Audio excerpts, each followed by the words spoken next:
보통 가슴은 사춘기부터 되게 크게 되죠. 그래서 뭐 빠르면 고등학교 때나 20대 이후에는 완전히 이제 큰 상태지만 사회에 나온 이후로는 항상 커서 언제 수술하지 이렇게 하게 되는데, 그러다가 용기가 없기도 하고 또 비용이 부담되기도 하고 또 엄마 아빠가 반대하기도 하고 그래서 못하고 있다가 되게 이제 첫 애를 낳고 나면 가슴이 아주 작은 사람들도 임신을 하게 되면 한 200% 정도가 커지는데, 본래 컸던 사람은 그 200%라는 게 어마어마하겠죠. 그러면 이제 아기를 낳고 나서 놀라서 내가 아기만 낳으면 당장 수술을 하러 가야지 라고 해서 이제 수술을 하러 오게 되는데, 그때 바로 수술을 하는 것도 뭐 불가능한 건 아니지만 오히려 이제 유선이 상당히 이제 활성화되어 있기 때문에 그때 하는 것은 오히려 창상치유나 이런 거에 좀 더 불리할 수가 있으시고요.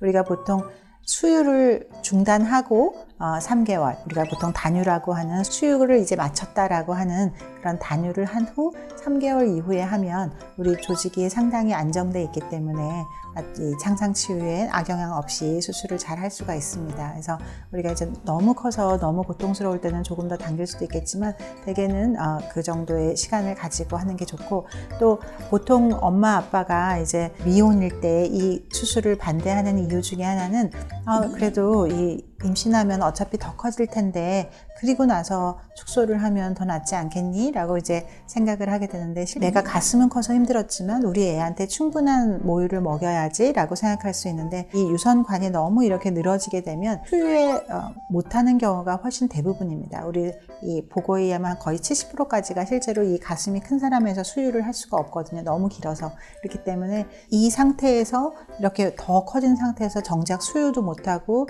유선염으로 너무너무 고생하다가 후에 수술하는 것보다는 오히려 내가 어느 일정 이상 크다라고 생각할 때는 수술로 해서 더 줄여놓고 그 후에 나중에 임신을 하더라도 그 작아진 상태에서 이렇게 200%가 커지는 거기 때문에 훨씬 더 적은 변화를 느낄 수 있겠죠. 그래서 오히려 너무 큰 사람 같은 경우에는 임신을 하기 전에 수술하는 것도 꼭 한번 고려해 보는 것이 좋습니다.